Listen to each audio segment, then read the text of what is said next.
Ceci est un livre audio autogénéré par Google. Introduction. La question des mémoires n'est pas nouvelle. Le champ mémoriel occupe en effet, depuis le tournant des années 1970 à 1980, de nouvelles fonctions tant sociales que politiques, à l'échelle individuelle comme à l'échelle collective. Cette expansion est d'ailleurs si caractéristique que de nombreux auteurs ont qualifié cette période de memory boom. David Berliner, 2005, J. 2000. En 2007, lorsque l'historien Henri Rousseau énonce dans un article de la revue XXe siècle la nécessité d'un programme d'étude des différentes formes de mondialisation des mémoires, il encourage de fait une insertion de cette ère mémorielle dans des emboîtements d'aires géographiques. Quelle que soit l'orthographe du mot, il s'agit bien d'un véritable appel d'air, toutes disciplines confondues. En effet, quoique la paternité du concept de lieu de mémoire revient incontestablement à l'historien Pierre Nora pour l'œuvre magistrale du même nom qu'il a dirigée, la thématique de la mémoire dépasse le strict champ des recherches historiques et ne constitue donc pas ou plus exclusivement un bon gibier pour historiens, pour reprendre l'expression de Jean-Pierre Rioux citée par Philippe Poirier 2004. C'est donc à travers le prisme d'un regard de géographe que la mondialisation et la spatialisation des mémoires de la Shoah seront appréhendées ici en questionnant les multiples processus, dotés de leur propre temporalité, qui redéfinissent les rapports au local, au lieu, aux identités. Un lieu de mémoire, dans la définition large et souple qu'en donne Pierre Nora, se caractérise comme une unité significative d'ordre matériel ou idéal dont la volonté des hommes ou le travail du temps a fait un élément symbolique d'une quelconque communauté. Mais contrairement à ce que l'intitulé du titre de l'œuvre aurait pu laisser penser, les 32 articles qui composent les 3 volumes de Lieux de mémoire n'accordent finalement qu'une place minime au lieu de la géographie. Cette timidité dans la prise en compte du spatial est quelque peu déconcertante pour celles et ceux qui cherchent à comprendre les interactions complexes qui se nouent entre le social et le spatial. Bernard de Barbieux, 1995, fut l'un des premiers géographes à s'en émouvoir. Cette décision de détacher le lieu de son assise géographique est discutable.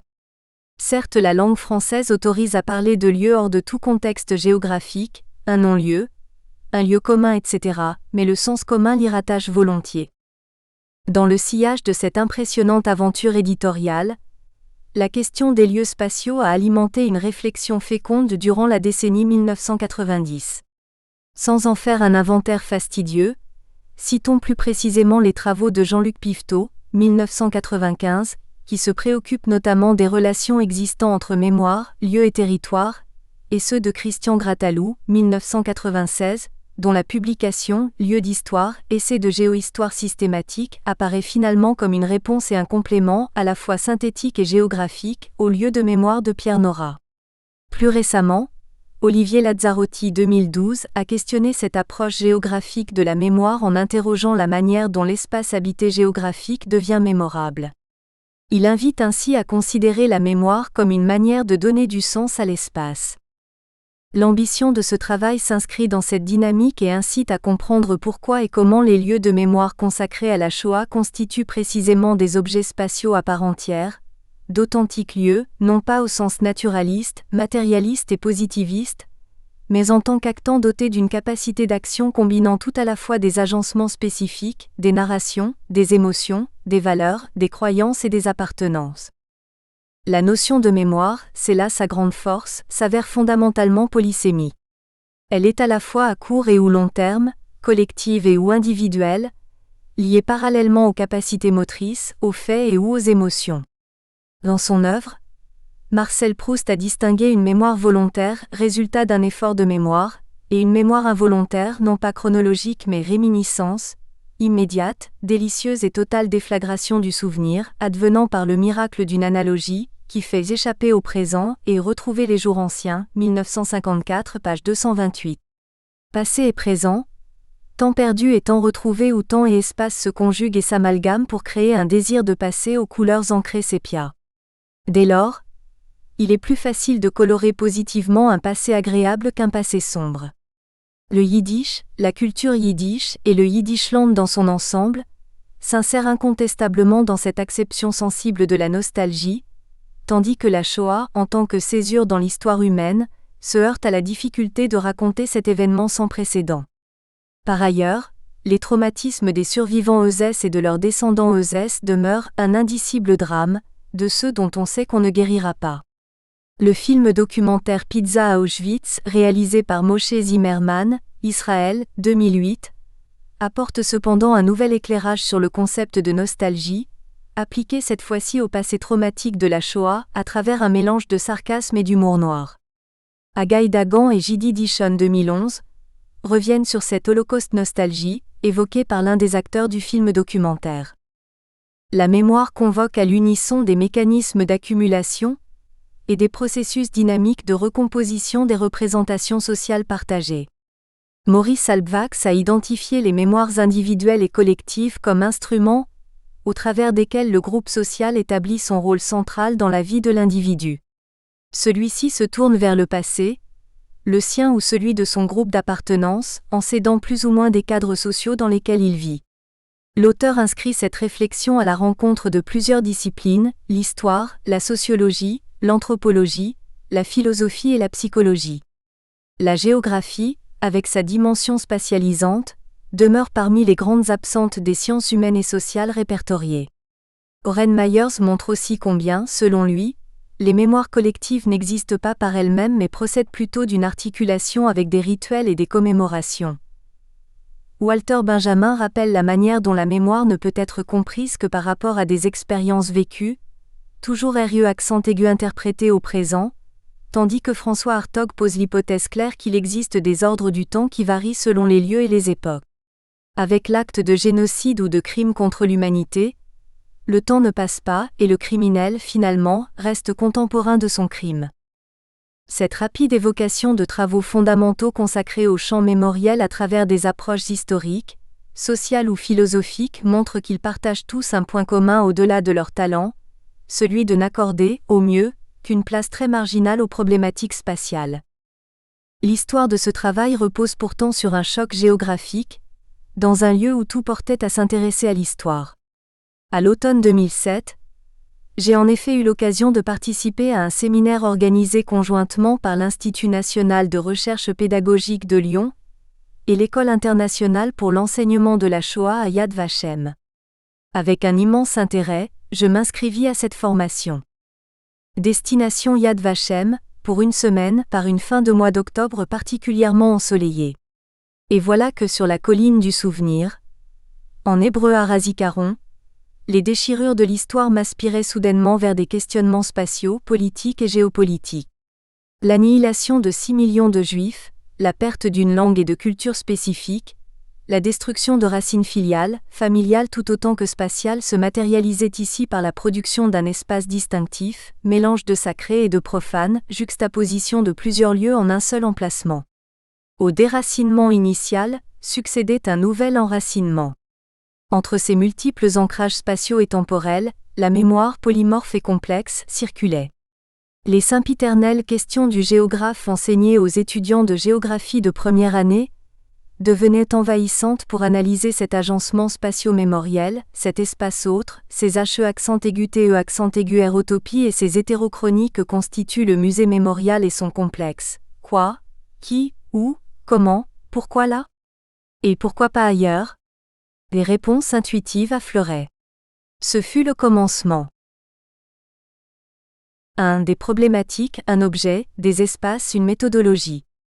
L'étude des musées incite traditionnellement à parler de muséologie, d'histoire, d'art ou d'architecture.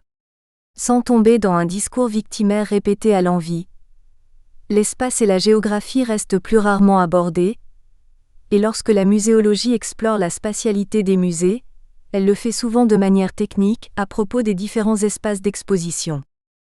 Depuis la fin de la décennie 1990 riche en travaux sur les mémoires de toutes sortes, des géographes ont commencé à s'intéresser à cette problématique des musées, au point qu'un numéro entier de la revue Géographie et Culture a été consacré à la thématique « Musées, écomusées et territoires », numéro 16, 1995. Au cours de cette période, la géographe Anne Gog, 1996, a d'ailleurs soutenu une thèse de géographie exclusivement consacrée aux musées. Son travail, centré sur les musées africains, illustre la fonction idéologique des musées et montre le rôle fondamental que jouent les représentations dans le processus d'émergence des identifications collectives à l'intérieur des cadres territoriaux légués par la colonisation. Plus récemment, sous la direction de Christian Grattalou, Anne Herzog 2004 a soutenu une thèse de doctorat associant la question des musées à celle des lieux géographiques de mémoire en Picardie, et Christine Chivalon s'est intéressée à la muséographie en lien avec la mémoire aux Antilles françaises. Depuis, l'intérêt des géographes pour les questions de patrimoine et de culture n'a cessé de croître. À notre connaissance, les politiques mémorielles et patrimoniales de la Shoah, dans leur dimension spatiale, n'ont toutefois jamais été abordées en France, en géographie. Georges Bensoussan a publié, avec la cartographe Mélanie Marie, un atlas de la Shoah 2014 qui met en évidence, à différentes échelles, la concentration spatiale des centres de mise à mort. Mais il s'agit là d'un travail d'historien sur la période contemporaine de la Shoah. Aux États-Unis, en revanche, le champ des Holocaust Studies est particulièrement fécond, notamment dans les départements d'histoire, de littérature ou de civilisation européenne ou allemande et d'études juives. James Young, professeur d'études anglaises et judaïques à l'Université du Massachusetts, interroge ainsi depuis plusieurs années la notion de mémoire de l'Holocauste à travers l'édification de musées et mémoriaux.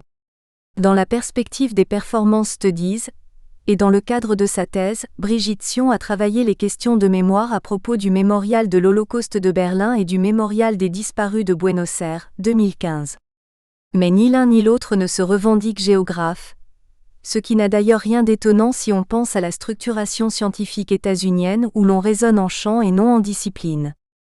Le projet de ce livre, précisément, repose sur le pari d'étudier, sous l'angle géographique, les différentes formes de territorialité et de mémorialité des principaux musées urbains mondiaux consacrés à la Shoah.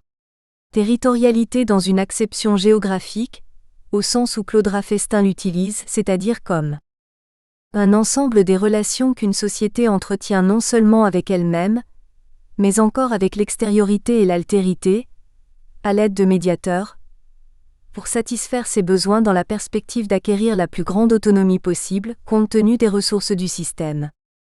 Et mémorialité dans le sens où l'utilisent les anglophones dans la dénomination Memory Studies.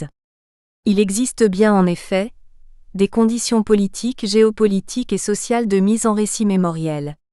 En France, Denis Péchanski montre qu'à l'instar des régimes d'historicité travaillés par François Hartog, il existe aussi des régimes de mémorialité. Dans les deux cas, il s'agit de comprendre comment passé, présent et avenir s'articulent dans une société donnée. Cette distinction entre deux modes de régime repose sur une rupture du couple histoire-mémoire, la mémoire devenant en soi un objet d'étude. Ces mémorialités s'expriment bien sûr à différents niveaux scalaires, entrent éventuellement en conflit avec les mises en récit d'autres mémoires, produisent parfois des concurrences de victimes, J.M. Chaumont 2002, ou des complémentarités mémorielles, comme nous le verrons. Les connexions entre échelle spatiale, échelle temporelle et échelle mémorielle, corrélées aux relations des rapports socio-spatiaux, permettent la co-construction et la coproduction de lieux de mémoire singuliers si remarquables qu'il paraît tout à fait légitime de parler de régime de spatialité, pour évoquer ces catégories d'espaces composites, appréhendées selon des approches scalaires différenciées, conjuguant des articulations multiples à la fois selon les lieux et selon les époques. Dans le cas de la spatialisation des mémoires de la Shoah, une combinaison de ces trois régimes historicité, mémorialité, spatialité, se dessine, renforcée par le fait que la reconnaissance et la commémoration du génocide des Juifs s'ancrent dans des dynamiques de politique intérieure et de questions internationales. À coup sûr, cette prise en compte de la dimension spatiale des mémoires de la Shoah rencontre et agrège des problématiques et des ancrages théoriques diversifiés. Elle nécessite tout d'abord de prendre en compte un questionnement géopolitique. Comment et jusqu'où un régime politique peut-il utiliser la mémoire d'un événement traumatique aussi considérable que la Shoah, à des fins de politique intérieure et extérieure? Par quel biais discursif et par pratique? Dans son ouvrage Comprendre la géopolitique, Frédéric Ancel, élève d'Yves Lacoste, regrette que l'usage politique d'une mémoire génocidaire ne soit quasiment jamais abordé dans les analyses de type géopolitique. Ce travail, bien qu'il ne s'inscrive pas spécifiquement et exclusivement dans une démarche géopolitique, tente néanmoins d'aborder la question d'une possible instrumentalisation de la mémoire de la Shoah, à des fins politiques et stratégiques. Une problématique territoriale ensuite. Un territoire advient lorsque des acteurs, sous l'effet de divers concours de circonstances, font émerger une question, une revendication, qui se traduit par la fabrique d'un territoire. Claude Raffestin parle d'écogenèse territoriale, pour mentionner cette production territoriale, tandis que plus récemment, Michel Lusseau 2009 évoque les actions spatiales des opérateurs sociaux. C'est précisément la dimension spatiale des actes de ces acteurs sociaux, les actions de ces divers opérateurs telles qu'elles s'inscrivent dans les territoires nationaux, urbains et muséaux, que nous examinerons. Ceux-ci sont le produit d'images hybrides composées de matérialité, la ville, l'architecture, les objets exposés, et d'idéalités éclectiques, les idéologies territoriales, nationales, les mémoires collectives, familiales, communautaires et individuelles et les valeurs humanistes. Ces territoires supposent des mobiles, des intentions, des genèses, mais aussi des attendus politiques, idéologiques et cognitifs, des rapports de force, des configurations particulières pour accompagner cette production. Enfin, ces territoires, à l'échelle des musées, engendrent des actions et des pratiques. Ces dispositifs peuvent à leur tour devenir des actants dans la mesure où ils permettent la circulation de savoir et co-construisent une histoire de la mémoire de la Shoah aux extrémités d'un continuum entre deux espaces distincts. En Europe, sur les lieux de vie d'une judaïté perdue et les lieux de destruction, et en Europe ou ailleurs, en dehors de ces lieux d'histoire où les événements se sont produits, mais dans le lieu d'implantation et de commémoration de ce souvenir, produit et conçu à cet effet. Les musées et mémoriaux consacrés à la Shoah s'inscrivent dans des logiques spatiales multiples qui varient selon les focales classiques de l'analyse géographique. Sites, situations, lieux, aires et réseaux, lesquels se trouvent travaillés par le processus de mondialisation et des dynamiques à la fois morales, éducationnelles, économiques et touristiques. Mondialisation de la Shoah, en termes mémoriels et mondialisation des moyens de communication, induisent des mouvements qui déplacent l'idée de société comprise comme un système territorialement limité dans ses contextes sociaux, spatiaux et temporels traditionnels. Daniel Levy et Nathan Snyder 2006 montrent que la mémoire de la Shoah ne peut être réduite, conceptuellement et empiriquement, à un territoire fixe, et Jeffrey Alexander, 2002, souligne combien l'Holocauste est devenu à la fois la représentation symbolique dominante du mal et le soubassement d'un universalisme moral supranational. La mémoire du génocide des Juifs et la nouvelle culture des droits sont liées, si bien que la Shoah constitue un concept déraciné spatialement et temporellement, une matrice pour évoquer d'autres actes d'injustice et d'autres mémoires nationales traumatisantes à travers le monde. Ce travail s'inscrit également dans une réflexion anthropologique sur l'espace. La notion de géographicité, dans sa double acception, sera omniprésente. Marie-Claire Robic, dans un article consacré à la définition de ce terme, en détaille les deux significations possibles. Considérer, d'une part, ce qui dans un objet relève spécifiquement de la géographie, et appréhender, d'autre part, la relation existentielle établie entre l'homme et son espace, telle qu'Éric Dardel l'a définie dans son ouvrage L'homme et la Terre. Je chercherai donc à étudier ce qui, dans les musées et mémoriaux spécifiquement consacrés à la Shoah, s'inscrit dans des problématiques spatiales, entre expérience intérieure et monde externe, liant subjectif et objectif, sans réprimer par ailleurs une géographicité plus personnelle puisque par définition, mes perceptions et représentations mentales ne peuvent être évacuées d'une approche phénoménologique de l'espace. Enfin, ce cheminement s'insère dans une double filiation. Une approche humaniste de la perception, sensible au rôle des structures socio-spatiales et au rapport subjectif des individus à l'espace, et quoique cela puisse paraître inutile de le rappeler tant la réaffirmation de l'espace dans le social et réciproquement semble aujourd'hui communément partagée, une approche sociale, attentive à la dimension spatiale des rapports sociaux. Un objet, le génocide des Juifs, et déjà deux mots ont été utilisés pour le qualifier, Shoah et Holocauste. Précisons d'emblée que nous n'utiliserons pas l'un pour l'autre, au gré de la rédaction, pour éviter de trop nombreuses et fâcheuses répétitions. Comment nommer ce génocide ? Plusieurs ont servi et servent toujours pour nommer l'innommable. Dans un langage bureaucratique, le vocabulaire nazi se référait à la solution finale de la question juive. En Palestine sous mandat britannique, c'est le terme urban en hébreu ou urban en yiddish, signifiant destruction, catastrophe, qui fut utilisé pour décrire ce qui était en train de se passer en Europe. Il est également utilisé en France, à la même période. Serge Klarsfeld le relate dans un article publié dans le journal Le Monde. Lorsque la Gestapo a déporté les enfants juifs de la maison d'Isieux, la directrice, en déplacement à Montpellier pour chercher un nouveau refuge aux enfants dont elle avait la charge, reçut un télégramme codé la prévenant du passage de M. Ourban, à Isieux. Cependant, si cette désignation convenait pour évoquer la destruction du premier et du second temple, elle s'avéra rapidement bien dérisoire pour qualifier le destin des Juifs pendant la Deuxième Guerre mondiale. En 2000 pages, Raoul Hilberg montre combien la destruction des Juifs d'Europe fut un processus long et complexe, guidé par un mécanisme de destruction totale. À l'Imperial War Museum, un dispositif glaçant implacable, semblable à un arbre généalogique, montre sur les murs d'une salle l'ensemble des rouages des administrations, pays par pays, qui a rendu possible la solution finale. Dans les années 1950, alors que le terme génocide se trouve de plus en plus régulièrement utilisé, celui de holocausteux fait son apparition et se généralise à la suite de la diffusion de la série télévisuelle Holocauste, adaptée du livre de Gerald Green à partir de 1978.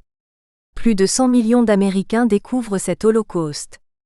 La série et son vocable traversent ensuite l'Atlantique et s'implantent en Europe, de l'Ouest notamment, et tout particulièrement en République fédérale d'Allemagne. L'utilisation de ce terme sera de courte durée en France.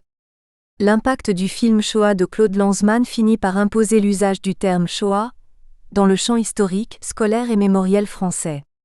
L'auteur raconte dans son autobiographie que jusqu'au dernier moment, son film, fruit de 12 années de travail, n'avait pas de titre. Il disait la chose ou la catastrophe pour dire ce qu'il était advenu aux Juifs durant la Deuxième Guerre mondiale. Au dernier moment, Shoah s'est imposé comme un signifiant sans signifier, 2009 page 728.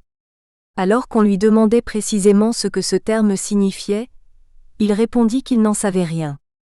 Devant le regard réprobateur de son interlocuteur, il ajouta : « C'est précisément ce que je veux que personne ne comprenne. » Aux États-Unis, et plus globalement dans le monde anglo-saxon, on lui préfère toujours celui de Holocauste, quoique ce terme reste contesté en raison de sa signification sacrificielle. À la rentrée 2011, un débat a agité le monde de l'éducation et de l'édition des manuels scolaires. Dans les colonnes du Monde, Claude Lanzmann s'indignait que, sous l'influence de Dominique Borne, ex-doyen de l'Inspection générale au ministère français de l'Éducation nationale, le terme Shoah allait être banni des manuels scolaires, sous prétexte qu'il s'agissait d'un terme religieux.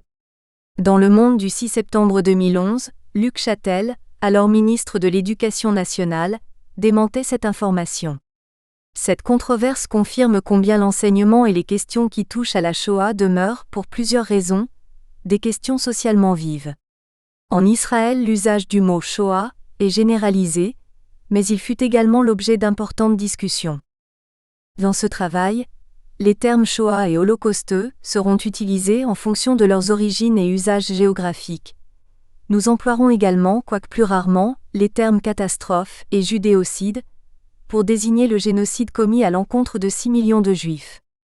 L'emploi de ce chiffre, 6 millions, mérite d'ailleurs quelques précisions. Plus d'un tiers de la population juive mondiale a péri pendant la Deuxième Guerre mondiale. Grâce au travail des historiens, le nombre des victimes de la Shoah fait l'objet, depuis la fin du conflit, d'une appréciation assez précise. Le chiffre de 5,7 millions, proposé en 1945 à 1946 au tribunal militaire de Nuremberg, reste celui sur lequel la plupart des historiens s'accordent encore aujourd'hui.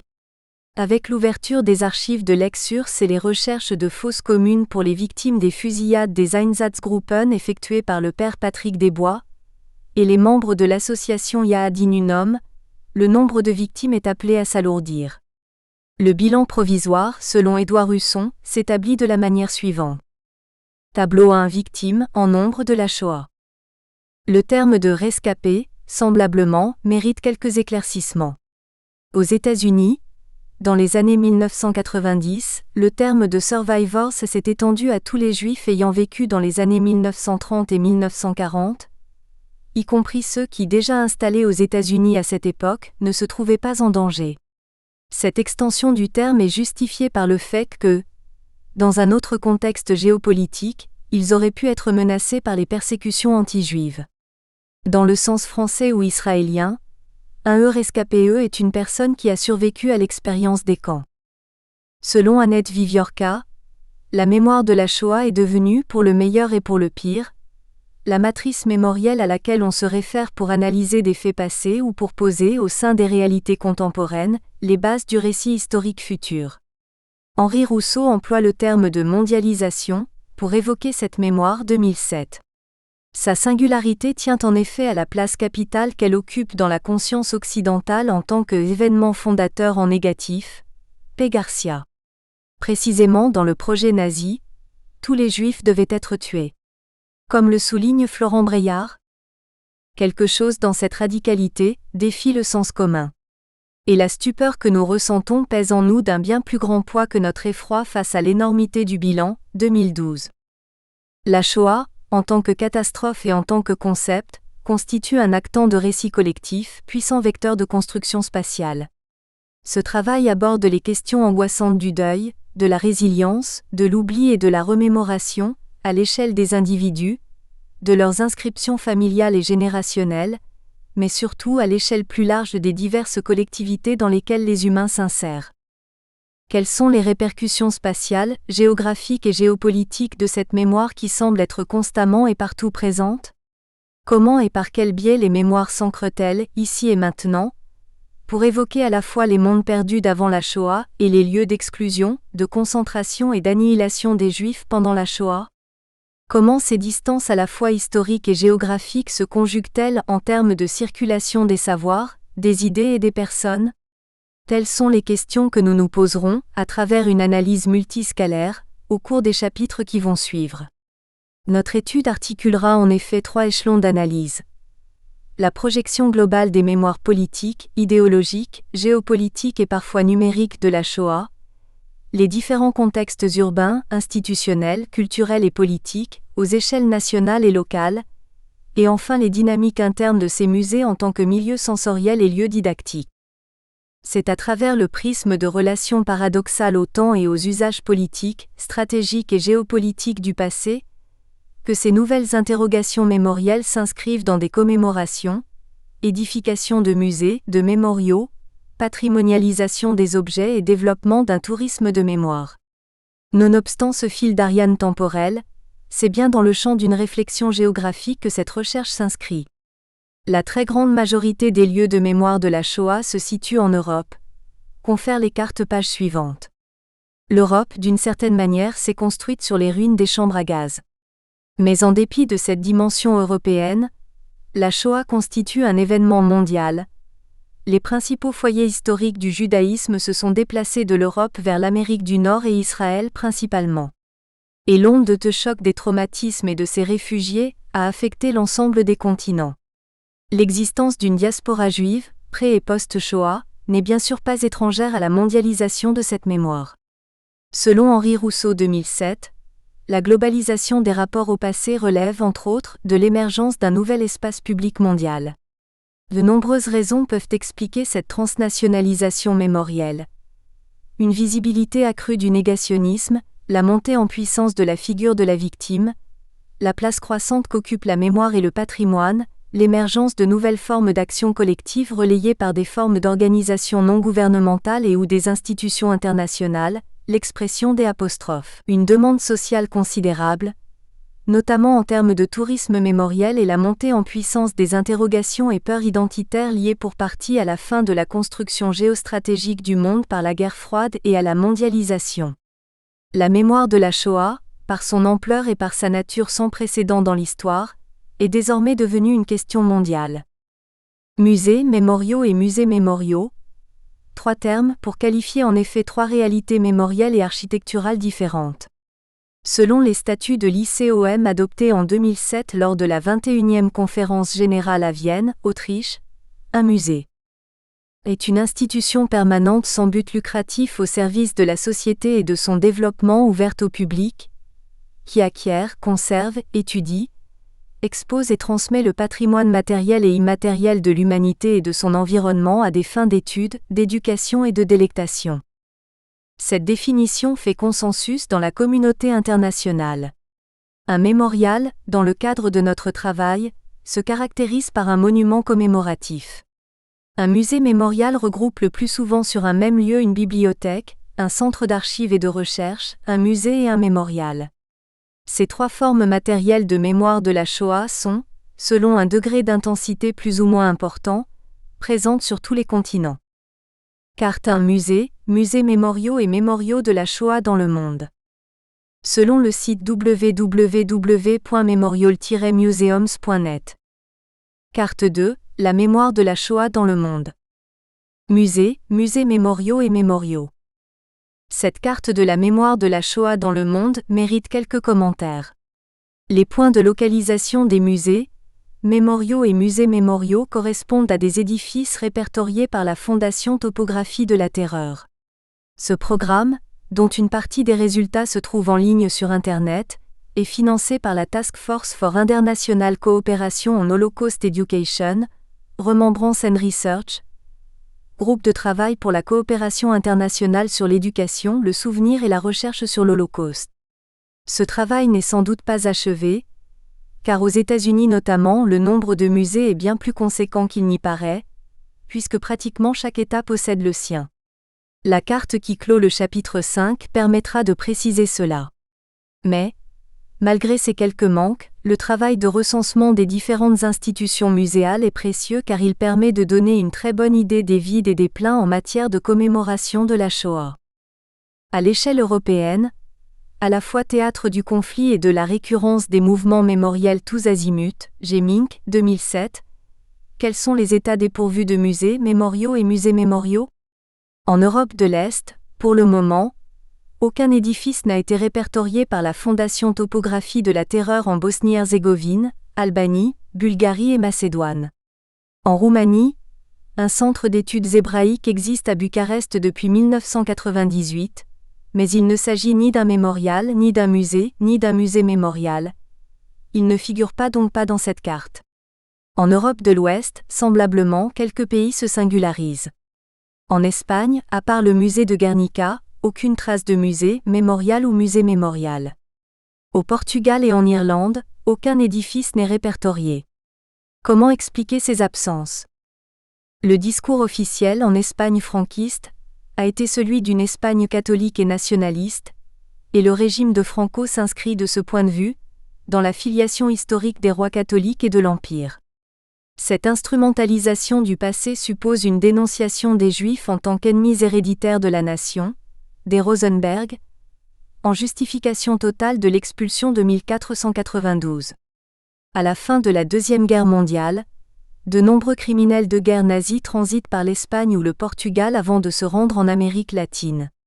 La destruction des Juifs d'Europe reste donc un thème occulté jusqu'à la mort de Franco, le 20 novembre 1975.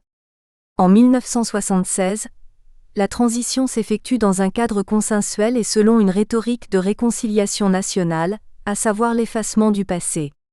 Par la loi du 14 octobre 1977, tous les acteurs de la guerre et de l'après-guerre se trouvent assurés d'une amnistie générale sans procès d'épuration ni commission de vérité et de justice. Désormais, le roi Juan Carlos entend ancrer son pays à l'Europe communautaire. Il entame alors une politique de cicatrisation mémorielle. Retenons quelques faits majeurs. En 1978, il effectue une visite au camp de Mauthausen en Autriche. Puis, pour l'anniversaire des 500 ans de l'édit d'expulsion, le souverain espagnol se rend à la Grande Synagogue de Madrid en compagnie du président d'Israël Haïm Herzog et de nombreuses délégations juives espagnoles et étrangères. La loi 25 du 10 novembre 1992 entérine la reconnaissance officielle du judaïsme en Espagne, et en janvier 2005, pour la première fois, une cérémonie est organisée sur la Plaza Cortés de Madrid pour évoquer la mémoire de l'Holocauste. Ces commémorations s'accompagnent de résurgences mémorielles, notamment des républicains espagnols, autres victimes importantes du franquisme. Les caravanes de la mémoire, organisées par l'association Archivo Guerra Civil y Exilio, ont ainsi sillonné l'Espagne en octobre 2000 et 2002, et contribué à ouvrir la voie à un retour des mémoires, au Martínez Mahler. Depuis une dizaine d'années, La société espagnole est travaillée par de nombreuses interrogations mémorielles concernant la guerre civile de 1936 à 1939 et la terrible répression qui lui a succédé.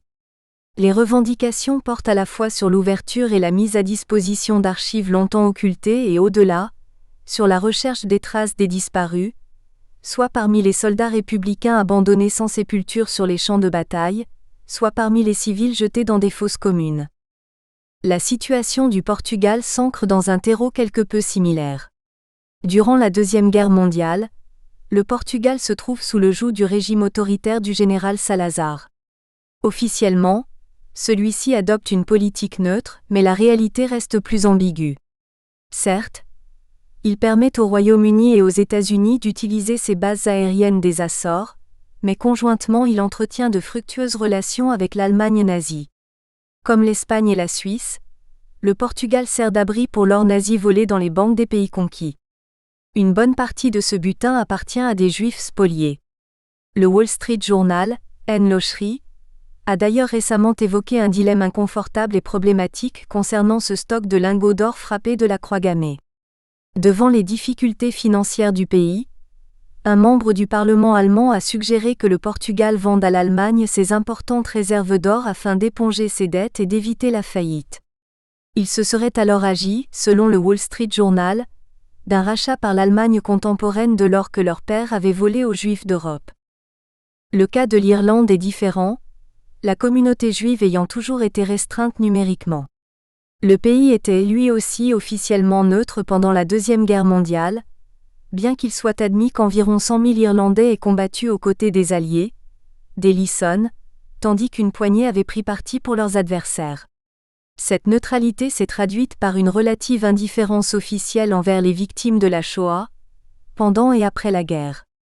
Lors de la première journée commémorative irlandaise de l'Holocauste, le 26 janvier 2003, à l'hôtel de ville de Dublin, le ministre de la Justice Michael McDowell a précisément déploré ce désintérêt et demandé pardon pour cette politique inspirée par une sourde culture antisémite. Semblablement, en 2006, la chaîne de supermarchés britannique Tesco a dû présenter ses excuses après qu'une consommatrice s'est aperçue que le livre Les Protocoles des Sages de Sion était proposé à la vente sur son site web, en Grande-Bretagne et en Irlande, dans la rubrique des ouvrages portant sur le judaïsme. Cet ouvrage, rédigé en 1901, se présente comme un plan de conquête du monde et d'anéantissement de la chrétienté établi par les Juifs et les francs-maçons. Il s'agit en réalité d'un faux très clairement antisémite.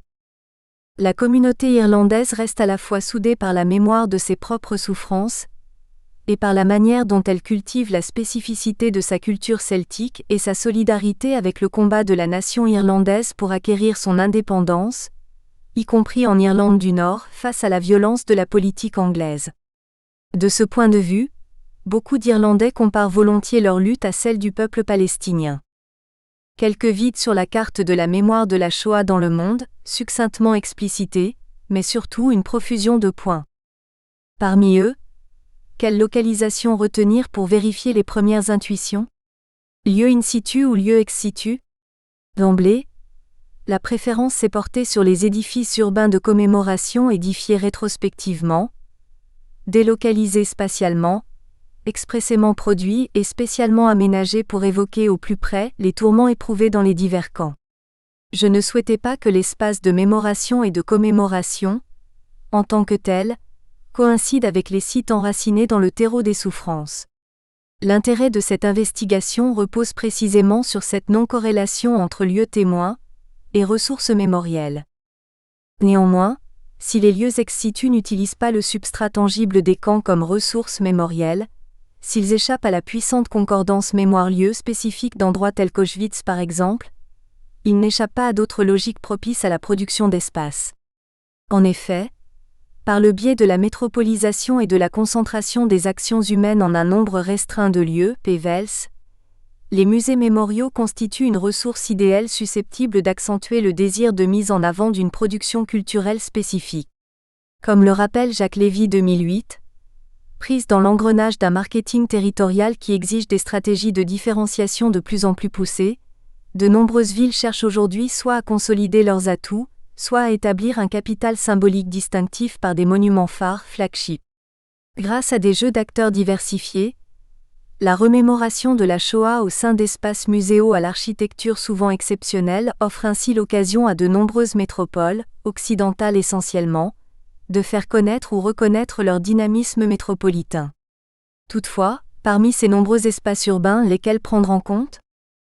Yad Vashem, en tant que foyer des premières introspections et questionnements liminaires, s'est imposé d'emblée. S'agissait-il uniquement d'un effet de lieu ? Ce choc dont j'ai précédemment parlé, à la fois émotionnel et intellectuel, était-il uniquement dû à ma rencontre avec Yad Vashem en Israël ? J'avais le sentiment que non. Pour vérifier la validité de mes premières hypothèses, j'ai décidé d'appliquer empiriquement les mêmes questionnements au sujet du musée mémorial de Paris.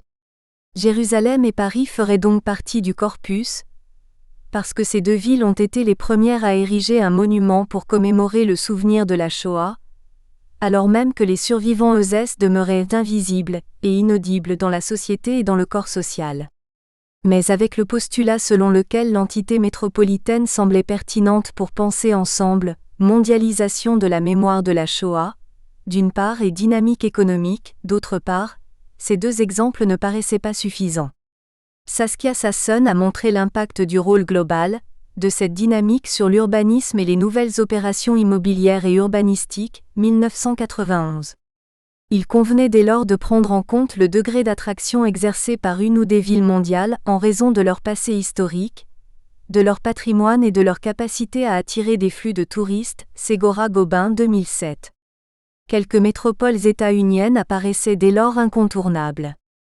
Au tournant des années 1990, l'Amérique du Nord s'est passionnée pour l'Holocauste, au point que celui-ci est rapidement devenu une boussole morale, pénovique, à l'aune de laquelle les autres horreurs sont mesurées. Impossible de ne pas aller voir sur place ce qu'il en était, d'autant que mes premières suppositions se consolidaient et m'encourageaient à poursuivre dans cette voie. Washington et New York, sur la côte Est, ont spontanément été retenus. Le premier parce que le United States Holocaust Museum Memorial est devenu une référence mondiale incontournable en matière de monstration et commémoration de la Shoah, et le second d'une part parce que la communauté juive new-yorkaise reste importante numériquement et influente politiquement, et d'autre part parce que New York, figure emblématique de la ville, incarne à la fois le modèle de ville globale et le symbole de ville mondiale. Sur la côte ouest, semblablement, la Californie paraissait inévitable. Le souvenir de la Shoah et la mobilisation de son souvenir y restent toujours d'actualité, comme le projet de ligne grande vitesse permettant de relier le nord au sud a pu récemment le révéler. La SNCF étant candidate pour ce concours estimé à 34 milliards d'euros, l'élu démocrate de Californie, Bob Blumenfield, a fait adopter une loi en août 2010 obligeant tous les candidats du projet à faire la lumière sur leur rôle dans le transport des déportés de 1942 à 1944. Ses motivations, exprimées sur le site de l'État de Californie, étaient les suivantes. Le cauchemar des camps de concentration a hanté les survivants, dont certains sont américains toute leur vie. Et aujourd'hui, la compagnie qui les a transportés vers ces camps de la mort souhaite construire un réseau ferroviaire ici en Californie, et pour certains des survivants dans leur propre ville. Le moins que l'on puisse faire, c'est de demander à cette société qu'elle assume la responsabilité de ses actions passées, chose qu'elle n'a jamais faite. Des projets similaires, dans le Maryland et en Floride, ont suscité des réactions analogues. Face aux enjeux financiers de ces différents contrats américains, pour la SNCF elle-même mais surtout pour son fournisseur de trains Alstom, la direction de la compagnie ferroviaire a choisi de se repentir publiquement et de redorer son image outre-Atlantique. Outre le mea culpa de son président, Guillaume Pépi, un véritable plan de communication sur le passé de la SNCF a été élaboré, et 2 programmes éducatifs sur la Shoah, évoquant ouvertement la participation de la SNCF dans la déportation, ont été mis sur pied. Par ailleurs, grâce à un don d'une centaine de milliers d'euros, les Californiens peuvent découvrir une exposition itinérante, The Courage to Remember, constituée de près de 200 photographies retraçant l'histoire de l'Holocauste et créée par le centre Simon Wiesenthal installé à Los Angeles. Même chose en Floride où la Task Force for Holocaust Education a accepté une subvention de $80 000 de la SNCF, pour financer un programme éducatif sur la collaboration de la France à la Shoah. Côte Est et côte Ouest des États-Unis seront donc étudiés, à travers plusieurs musées et mémoriaux. L'exemple de Montréal, troisième plus grand centre mondial de survivants de la Shoah après Israël et New York, semblait pertinent pour venir compléter cette analyse nord-américaine. De surcroît, cette prise en compte de métropoles nord-américaines engageait un intérêt pour certaines villes d'Europe de l'Est.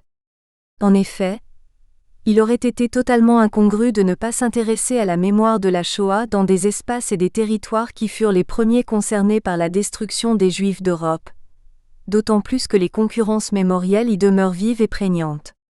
La Pologne, l'Allemagne, ex-RDA et la Hongrie, à travers leurs musées et mémoriaux, alimenteront donc également cette réflexion sur la mise en place des différents récits mémoriels au sein des espaces urbains. Ces ouvrages urbains, localisés dans des capitales telles que Washington, Jérusalem, Paris, Montréal, Berlin, Varsovie, Budapest ou dans les villes capitales que sont New York, Los Angeles, San Francisco et Miami répondent à un projet urbain, culturel, politique et mémoriel particulièrement ambitieux. Ils sont généralement le fruit d'architecture. Nous espérons que vous avez apprécié cet aperçu.